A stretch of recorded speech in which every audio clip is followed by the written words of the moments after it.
Hey everyone, it's Vivi and welcome back. So the 4th anniversary of the Japanese version of Union Cross is currently happening. On the 8th and final day of its celebration, Kingdom Hearts 3 will be getting a brand new ReMind trailer, September 9th, 11 AM Eastern Time. The Japanese account on Twitter mentions the trailer dropping on September 10th midnight, Japan time, which basically translates to 11 AM Eastern Time on September 9th, if you're wondering. This trailer is dropping 2 days before Tokyo Game Show 2019. Kingdom Hearts 3 was not listed, but Tetsuya Nomura still wants to at least show us something prior to the event, which is awesome. Now what I can imagine being shown is more of Luxord in this ReMind trailer. I simply have the feeling that Luxord plays a very important role. I'm leaning towards him being us, the player in Union Cross. The one who had a close connection to Ephemera, whichever you like to pronounce, and Scald. Don't forget Luxord was among the few at the Keyblade graveyard who Xemnas wondered about their ancient past. We had Larxene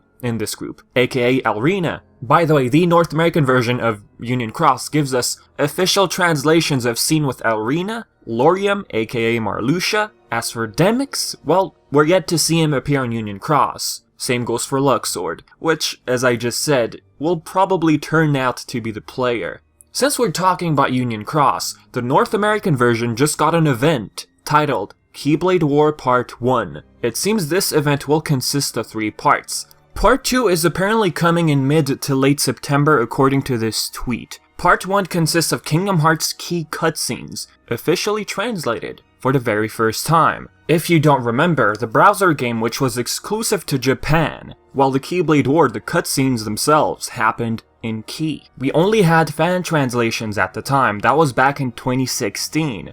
I'm super glad they went back to it for North American fans. You know, give them a better understanding of what the heck is going on. Playing Union Cross, formerly called Unchained Key, the events happen in a parallel timeline, aka World Line, a newly used term in the Kingdom Hearts series. Going back to Lucia's reports in Kingdom Hearts 3, he mentions watching 5 new Union leaders head off to another world line. The confusing part is Ava. During her speech and back cover, and the mobile game, she mentions the dandelions have to move to the outside world, one made of dreams, but now it doesn't really seem like it's a dream realm they're in? I mean, what's currently happening in Union Cross? We have the dandelions, with no memories of the war, because they got wiped, thanks to their charities and the spirits, which devour their nightmares. We do have a scene in Union Cross where the new Union leaders discuss these spirits and how to synthesize them. Now, an example of memories being overwritten is this scene we got with Keyblade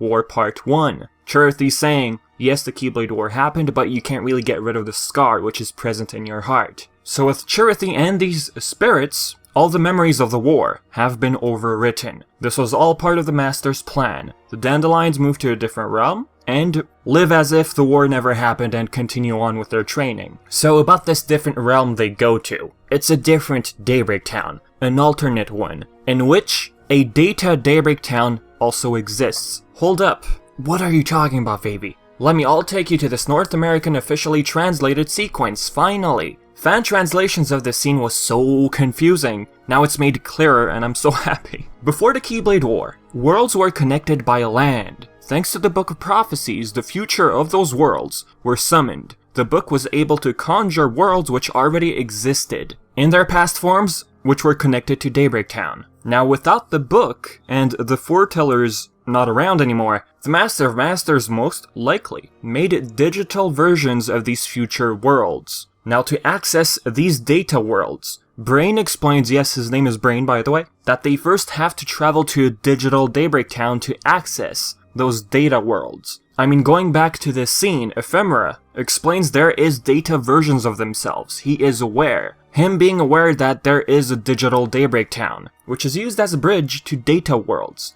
With Wreck-It Ralph's world, which doesn't really exist according to Brain, I mean, it's a video game world. It's data, not really a world. It's causing interference. So with that, they wonder if they are in Data Daybreak Town or the real one. They're feeling like they unknowingly got transported to a digital one. Was this planned by the Master of Masters? We don't know. We're yet to find out. As for other things, Nomura is planning 4 story updates for the Japanese version, in the month of October, 2 of which he already finished writing. Oh, and by the way, he finished writing ReMind. Here are screenshots used as a teaser. The first one, thank you Gold Planner and Kingdom Hearts Insider for all of the detective work. Y'all are awesome. The first one translates to, what? And the other bubble, when I was still just a boy. That coming from, obviously, the Master of Masters, and the other person being Lucio. In before Sora is the Master of Masters.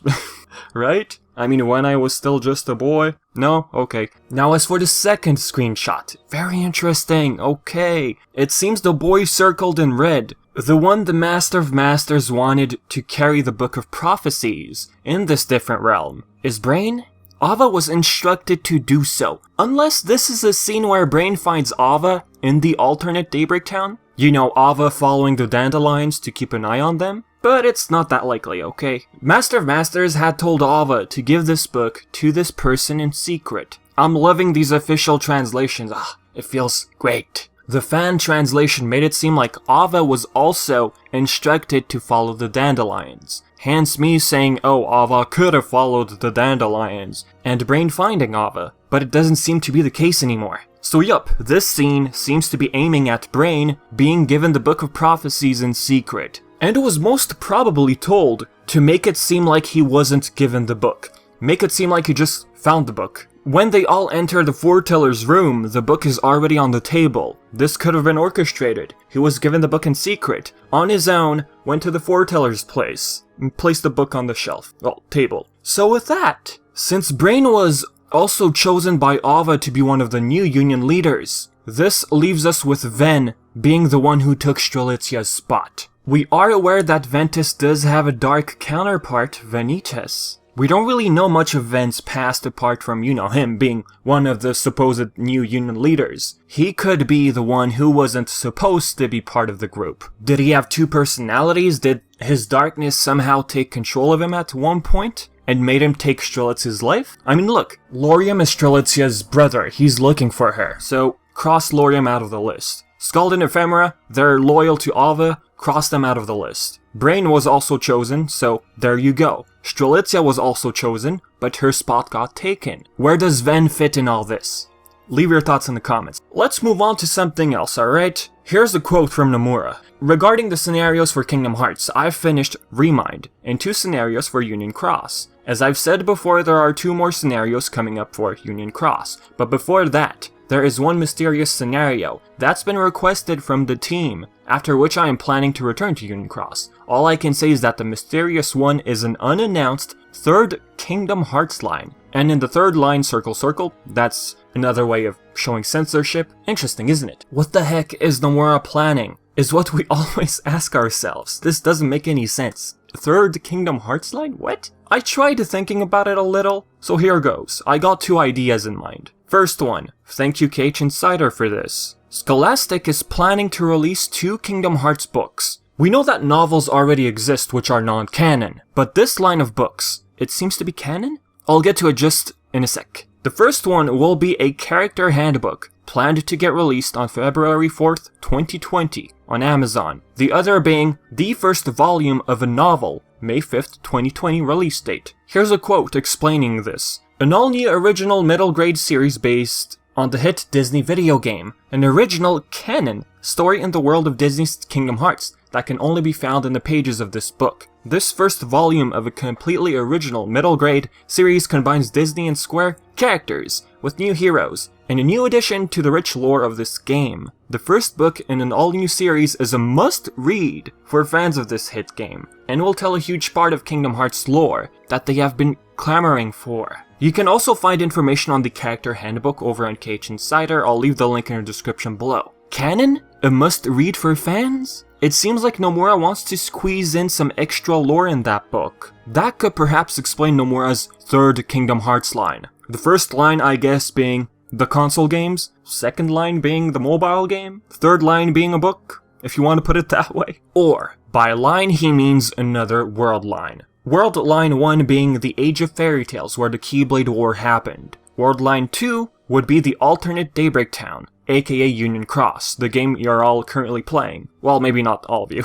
The 3rd World Line, which Nomura calls it Kingdom Hearts 3rd Line, would be Sora and Shibuya. but not exactly the way we expected. Like, we're not gonna meet The World Ends With You gang from Dream Drop Distance, but a different Shibuya. Another thing, Nomura was consulted by the Union Cross staff on something unbelievable. That's a big word coming from Mr. Nomura, right? He even calls it a revolution. He hints at it with the words, double feature. Is this going to be like a name change, another one? What do you think? Maybe a new mechanic is going to get introduced to Union Cross? Leave your thoughts in the comment section below, okay guys? And as usual, if you have any other things to say, leave it all in the comment section below, alright? So with that being said, this is it for the video. So as always, thank you for the support guys, and until next time.